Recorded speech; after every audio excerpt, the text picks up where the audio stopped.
예술가 2022년 가을호 송계숙 시인의 내 안에 갱도가 있다. 새까만 골짜기를 한 발 한 발 더듬으며 헤드라이트가 비추는 만큼 나아간다. 다른 길은 없다.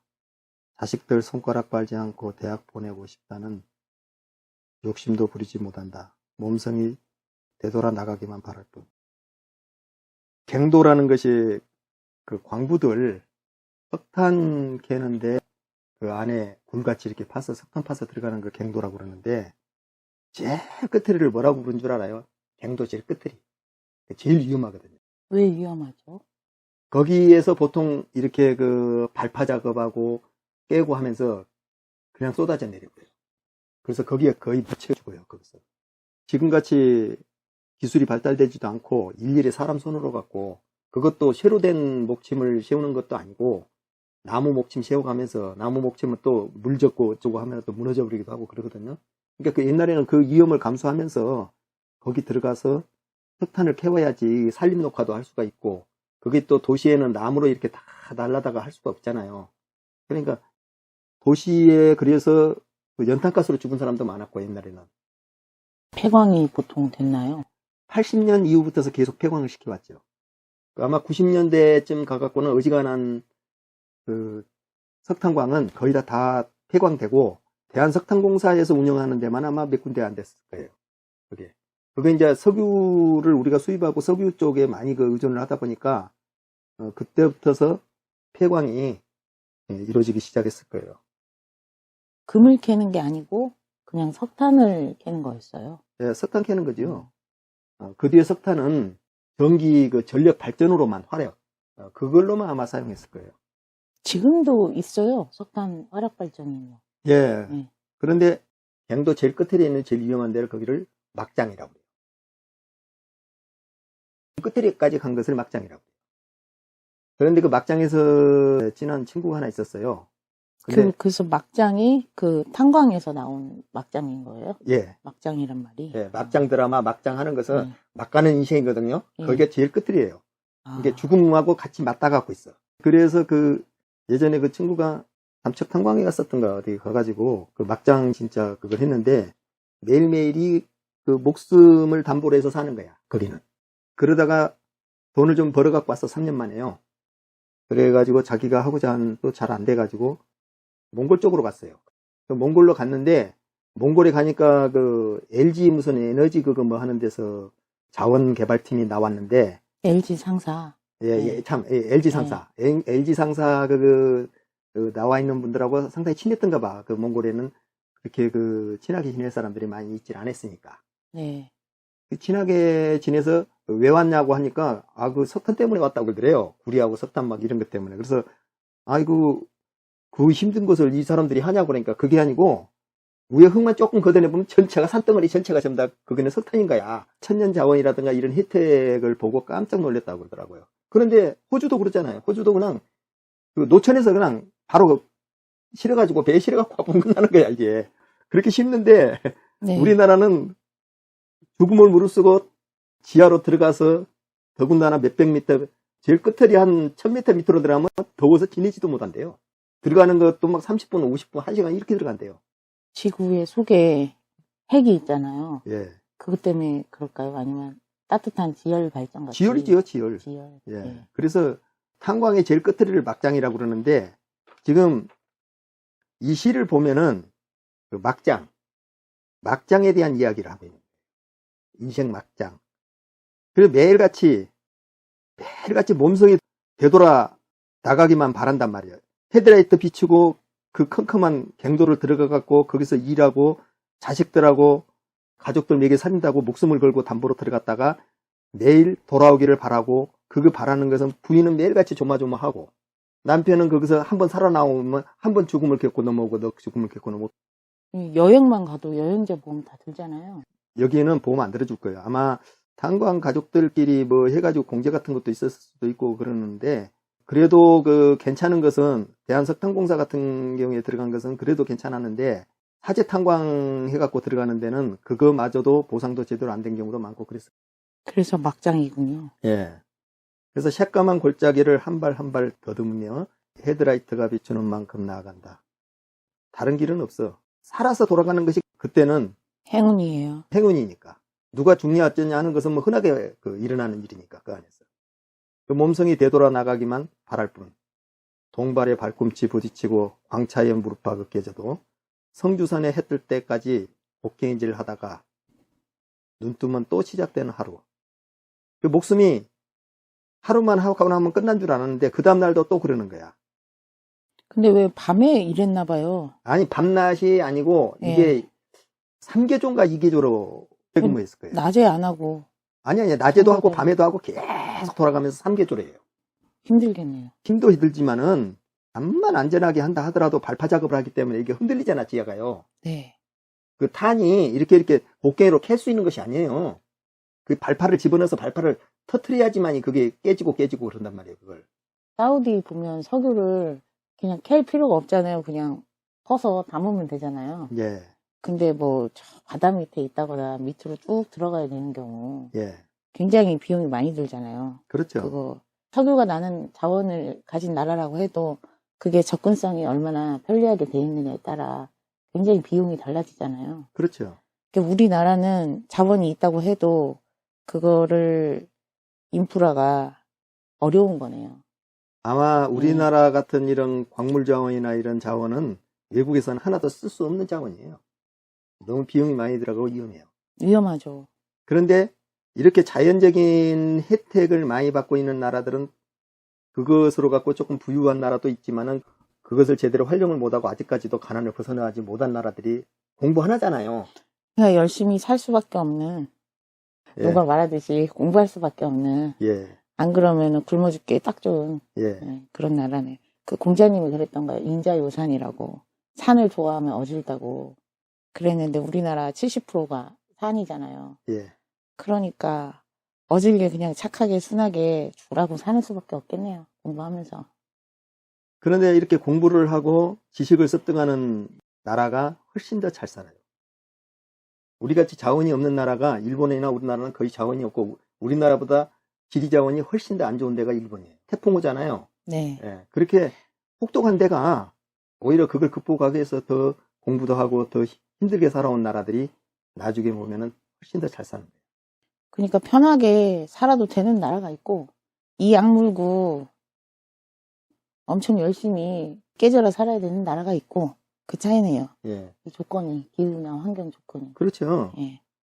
그 우크라이나라든가 그 다음에 독일, 프랑스 이런 나라들은 굉장히 평야가 많고 아주 살기가 좋은 나라잖아요. 네. 그러니까 그 스위스는 산악으로 돼 있어 갖고 전체가 전부 다 거의 다 산이에요. 산으로 맺혀 갖고 뭐 농사나 질수. 스위스 사람들은 키가 크고 그 힘이 좋아요. 네. 프랑스 사람들은 좀 작아. 그러니까 그 용병으로 다 가는 거야.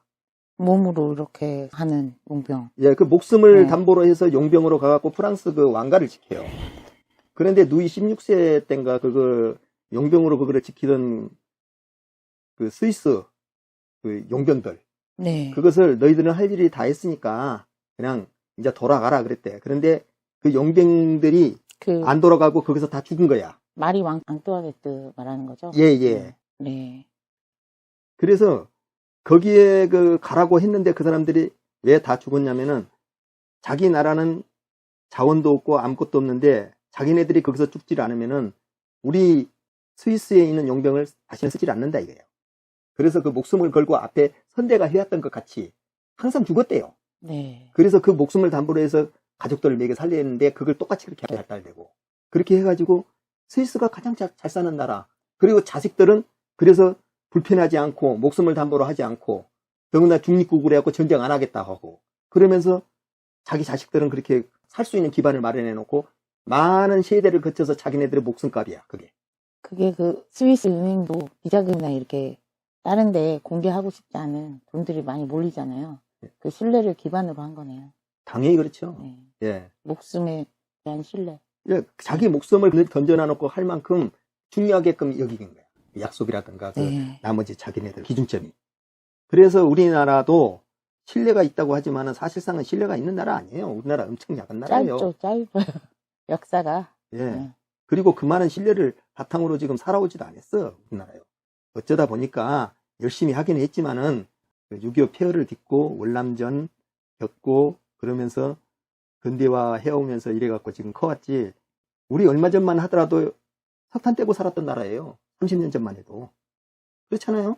40년 전만 해도. 30대가 연끌을 많이 했고, 뭐, 부채가 많다잖아요. 비트코인이나 이런 것도 많이 하고, 그래가지고. 예. 그래서 가계부채가 장난 아닌데, 금리를 못 올린다는 거, 쉽게. 왜냐면 30대가 폭삭할 거기 때문에. 그 문제가 있죠, 지금. 예. 그래서 이 목숨을 담보로 눈 뜨면 또 하루가 또 시작되는 목숨인 거야, 이것이요. 그래서 폐광후 40여 년이 지난 개화리 아침. 폐광후 40여 년이라고 그러니까 80년까지는 계속 석탄을 캐서 네. 우리 겨울을 갖다가 지내는 자원이었잖아. 그게 아침 알람 시계에 길들여지지 않은 시뻘건 갱도가 내 안에도 있다. 이건 이제 부인을 말하잖아요. 부인의 생리, 시뻘건 갱도라는 것은. 그런데 알람 시계에 길들여지지 않는 시뻘건 갱도니까 이게 아무 때나 네. 예, 항상 그 똑같은 것 같지는 아니지만 내면의 갱도이기도 해요. 예, 여성성의 갱도이기도 하지만, 그 인생에 있어서 계속 끌어오르는 열정과 정열을 상징하는 그런 어떤 희망과 기대, 포기할 수 없는. 폐광이라고 따지 않나면 보통 여성들 같은 경우는 40여 년 후에는 거의 다 폐광이 되잖아요. 제2의 전성기가 어떤 분들은 또 시작된다고도 하시더라고요. 예, 오히려 더 좋아하시는 분들도 있고, 그걸 슬퍼하는 분들도 계시고. 예. 그래서 이 시를 보면은 이련은 보면은 아빠가 막장에 가서 살고 있는 막장의 갱도고 네. 마지막 년은 엄마의 갱도고 그래요. 네. 예. 그러나 엄마가 바라보는 관점이야. 이게 전부가. 부인이 바라보는 관점. 눈 뜨면 맨날 시작돼요. 곡괭이질 하듯이 살림이라는 게 예. 없고, 또 해도 표도 안 나고, 그런 게 바로 모든 어머니들의 삶이죠. 요즘에는 옛날엔 이랬어 해봤자 그 이야기가 전혀 통하지 않잖아요. 왜냐면 그 옛날이라고 해봤자 진짜 그 1인당 국민소득 10,000불도 안 될 때 얘기잖아요. 3,000불일 때 얘기 80년대만 해도 그렇고, 뭐 90년대 후반, 2000년 초반이라 해봤자 10,000불이 안 되고, 겨우 이제 10,000불 올라섰을 때가 2000년 넘어서고, 그 다음에 지금은 30,000불이 넘었잖아요. 3배 이상의 그 성장이 있었던 거예요. 전에 저 친구랑 이야기를 하는데 환율이 너무 높다 그러면서 이러다가 차라리 그냥 미국에 한 주로 편입돼서 같이 달러 쓰는 게 낫겠다고 그랬는데, 또 걱정이 되는 게 의료보험이 너무 좋다 이거예요, 우리나라가. 근데 의료보험만 좋냐 생각해보면 많은 것들이 좋아요. 세금도 더 적게 내고요. 전기도 싸고요. 냉난방 잘 되고요. 물 인심도 좋고요. 화장실 인심도 좋아요. 주거 환경도 훨씬 좋은 거예요. 전체적인 그 평균치로 봤을 때. 그리고 교육제도도 우리나라만큼 교구나 기자재가 최신인 데가 없다는 거예요. 선진국 중에. 우리나라가 가장 앞서 있대요. 그런 환경도 좋고 좋은 게 너무 많아요. 실제적으로. 그래서 야, 이거 특히 의료에 대한 그런 것들은 정말 혁신적인 거예요. 너무나 편리하게. 다른 데서 뭐 의료보험 한다고 해도 6개월, 1년 기다리다가 그냥 암인 상태에서 이렇게 다 번져가지고 치료도 제대로 못 받고, 그러니까 CT나 뭐 이런 거 한번 찍어보려고 기다리다가 의료보험 혜택 받으려다가 그냥 간다잖아요. 힘들어져서. 근데 우리나라는 거의 원스톱으로 다 이렇게 하루 만에 검사가 다 되잖아요. 뭐 그런 것들이 정말 혁신적이고, 그래서 쉽지 않겠다. 그냥 고환율로 사는 것도 여러 가지 생각했을 때, 아유, 그래, 우리가 이렇게 한국인이 열심히 살아야 되는 이유가 있다. 그냥 그러고 말았죠. 예. 우리나라의 그 급식도 다른 나라에 비하고 맞아요. 엄청 좋은데, 예. 그 세계에서 가장 급식 좋은 데가 프랑스하고 우리나라래요. 급식이라는 거는 그 단체 급식을 얘기하는 거죠. 학교나 뭐 이런 회사나 관공서에서 하는 그런 급식들. 예. 엄청 좋죠. 샐러드까지 마음껏 먹을 수 있잖아요. 뭐 이야기 하다 보니까 시보다는 예. 세상 이야기가 더 많아져 버렸네요. 갱도가 있는 거예요. 막장이. 그래서 막장까지 가서 열심히 살아야 되는, 살 수밖에 없는 그런 처절함이 이 시 안에도 있고 우리나라에도 있고 개인적인 그런 삶을 살고 있는 사람들의 삶 속에 다 있는 거죠. 편안하지가 않아요. 거기가 우리나라 사람들은 예. 그 위험 속에서 항상 지금 한 70년을 위험 속에서 살아오잖아요. 우리나라가 지금 전쟁이 끝난 게 아니에요. 남북한으로. 그렇죠. 가장 그 첨예한 대립 속에서 우리는 지금 살고 있고 거기에 그 아직도 이데올로기의 그 전쟁을 지금 하고 있잖아, 남북한이요. 핵미사일 쏜다고 맨날 위협당하고 있죠. 우리나라 안에서도 좌우 대립이 너무 심하고 네. 지역 사람들에 대한 그 불공평함도 굉장히 심하고 네. 그래서 어떻게 그 사회적인 융합을 잘 해가면서 지속적인 성장을 할 것이냐 하는 문제가 그 다음 세대들에 대한 과제예요. 여기까지 합시다. 네. 예, 예.